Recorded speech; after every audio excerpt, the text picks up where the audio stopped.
and hopefully they haven't brought them down too low.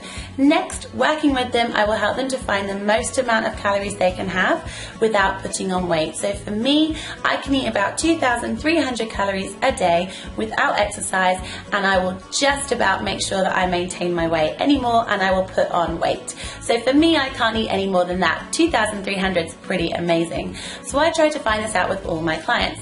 Once we found it, we make sure that those 2,300 calories are good calories. We're not just eating Mars bars and crap food. It's 2,300 of really high nutrient-rich foods. Of course, there can be the odd Mars bar in there if you want as well, but the main majority of it is good foods. Next, we incorporate some exercise. So if you're new to the whole thing, exercise is going to make you lose weight anyway. You don't need to be doing it 5 times a week. Just the one day will be a change to your body and will increase on weight loss. So we start slow and we go for like 3 days or whatever it is you can actually fit into your schedule. So if we can do 3 days of workouts, fantastic. We stick with this until we have some weight loss, and then when we plateau, we have so much room to go. We can either add in a new day of exercise, or we can increase the cardio, or we can reduce a couple of calories, or we can change your macros, so we can reduce your fat or reduce your carbs. We have so many ways to go before you are exhausted, before you're in the gym 3 times a day because you have nothing else you can do, and before you're living on like 1,000 calories. I want you guys to be really sensible with your bodies.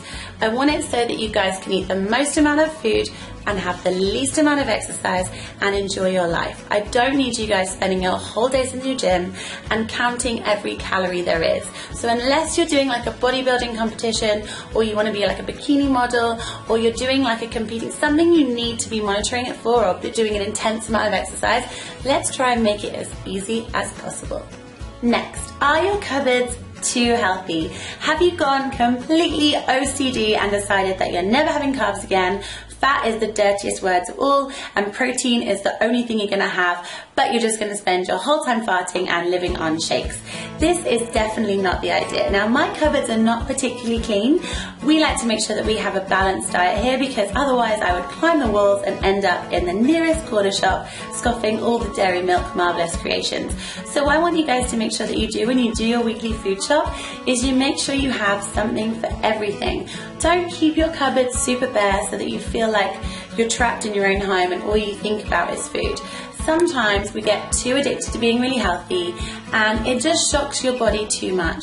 The more you take out means later on the more you can't put back in. So try to keep as much and as many food groups in as possible before you try and remove it all. Remember, if you take bread out and it's gone like 6-7 weeks, you might find that bread then gives you a tummy ache. If you take your favorite dessert out, you might then find, like I did, that 8 weeks later I get headaches when I have chocolate. So if you really love something, keep it in your weekly food shop, but just have it once, or have it every other week. But just make sure that you are not depriving yourself of a life. Remember, you want to lose weight, you don't want to be living in a prison and hating everything that you buy on your food shop. Now, when it comes to fruit, we don't have much fruit because I am a fruit monkey and I eat everything, and I'll have way too much in a day, and it does take up a lot of your sugars. So bananas, generally 1 a day after a workout, lemons, and the much loved avocado is always in my fruit bowl. Then if I open my fridge, in the freezer we will always have lots of fish for me, and frozen vegetables and broccoli. And then moving on, I always have some Greek yogurt because this is really high in protein, which helps me reach my protein goals. But also it's great if I just add a little bit of honey or some jam and some strawberries on it. It's a really nice dessert.